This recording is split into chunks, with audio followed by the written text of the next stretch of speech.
Assalamualaikum warahmatullahi wabarakatuh. Perkenalkan, nama saya Zulfian Abdul Junaidi dengan NIM 1415423017. Di sini saya akan menceritakan pengalaman saya berlibur ke Jogja Lebaran tahun ini.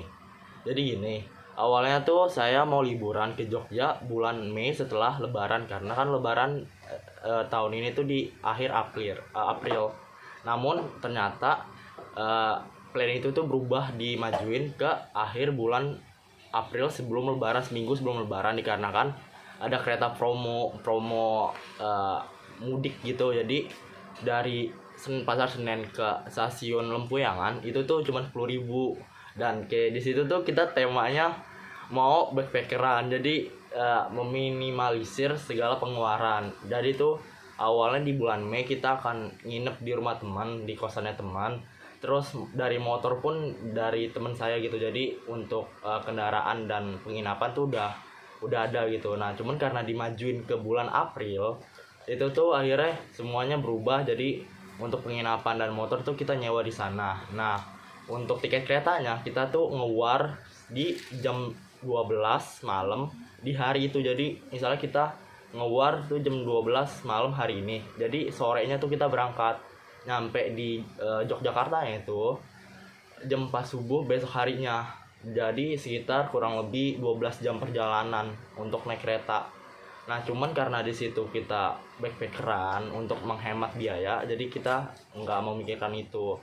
Long story short, kita liburan ke Pantai Parangtritis, Gumuk Pasir, terus Stonehenge. Nah, akhirnya kita mau pulang. Nah, ternyata pas hari malamnya kita ngewar tiket jam 12 malam, ternyata tuh di situ tiketnya nggak muncul-muncul. Awalnya dikira error kan. Nah, ternyata pas dicari tahu, kita tungguin dari sampai jam 4 subuh gitu, sekitaran mau puasa.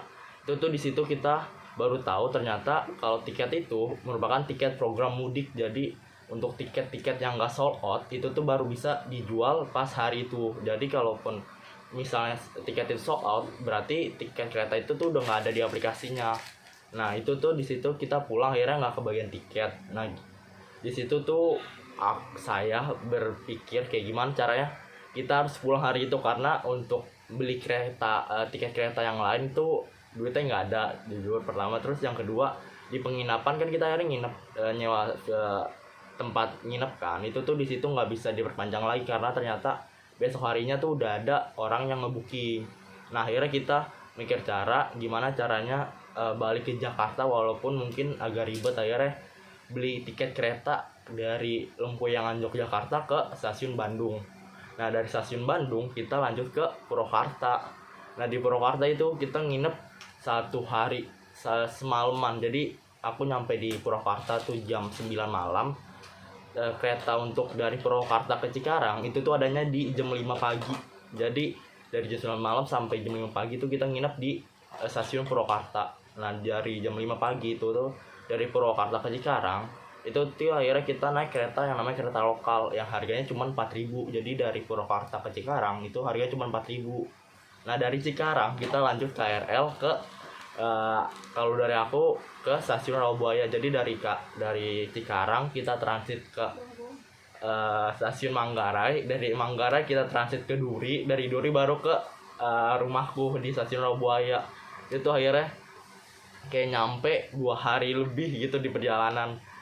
Nah, itu sebenarnya kalau ditanya seru atau enggak sih, seru jawabannya. Cuman kalau ditanya capek atau enggak, ya jujur aja capek sih. Kayak bohong banget bilang kayak 2 hari perjalanan buat balik doang tuh nggak capek. Apalagi posisinya di situ puasa.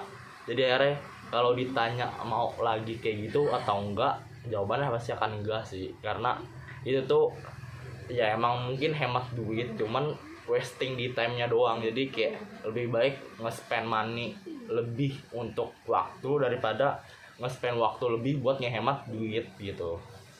Sekian dari aku, mungkin cukup sekian dari saya. Wassalamualaikum warahmatullahi wabarakatuh. Dadah.